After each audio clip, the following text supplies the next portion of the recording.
3 minutes before it happens, Anya takes a deep swallow of white wine, sets the glass on the shelf, and slides further down in the bath. The water is at her chin, tepid now, and cooling fast. She should have closed the bathroom door. Chris is always moaning about steam and mildew, and he always leaves the door open. Now she does so too, on autopilot, and to stop him nagging. But Chris isn't here tonight. He's thousands of miles away in LA, and Anya is blissfully alone. He won't know if she closes the bathroom door. She's just not sure she has the energy to get out and do it. 3 large glasses of wine and a long day at the office will do that. That's the other nice thing about Chris being away. Nobody judging her for opening a bottle of wine on a Wednesday night, or finishing a bottle of wine on a Wednesday night. It sits on the tiled surface at the end of the bath, coated in condensation.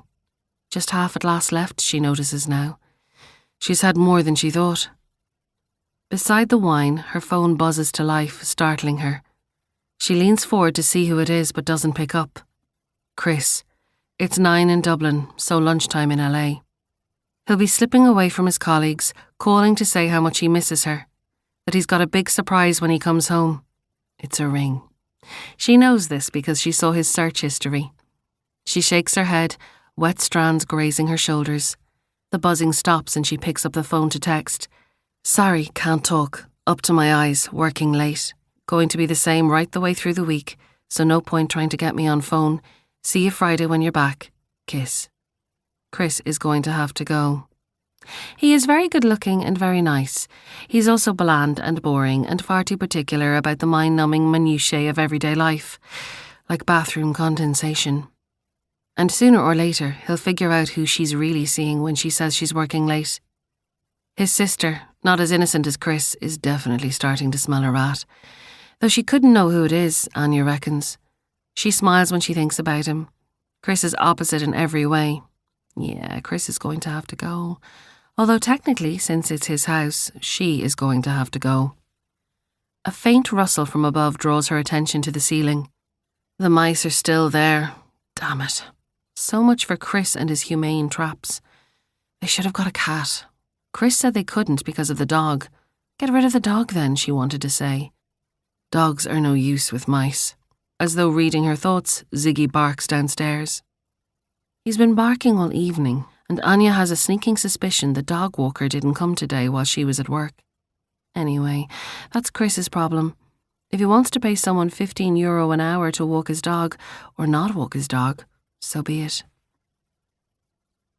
2 minutes before it happens, Anya slides up and takes another sip of her Pinot Grigio, then one more before slipping back down. Her eyelids droop and she decides against finishing the wine. She has an early start tomorrow, then drinks with Eleanor on Friday night.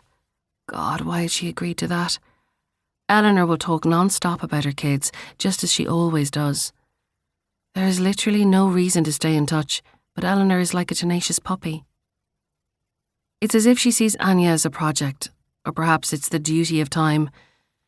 30 years of friendship isn't easy to shake. Anya knows. She's tried. Good God, she's tried. And now Julia is back in Ireland too. Saint Julia.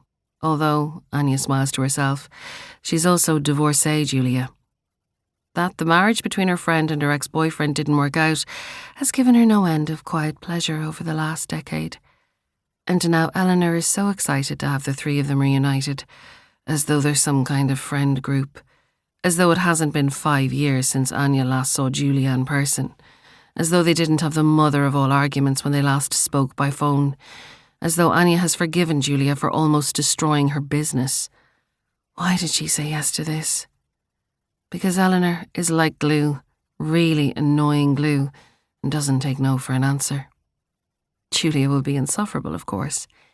And she'll somehow drop it into conversation that she sold her business for a 7-figure sum. Anya will nod and murmur congratulations, and she will not admit she already read this in the Sunday Independent. Julia's never been the same since the night. Anya stops the thought before it takes off. She doesn't like to think about the night Donna died.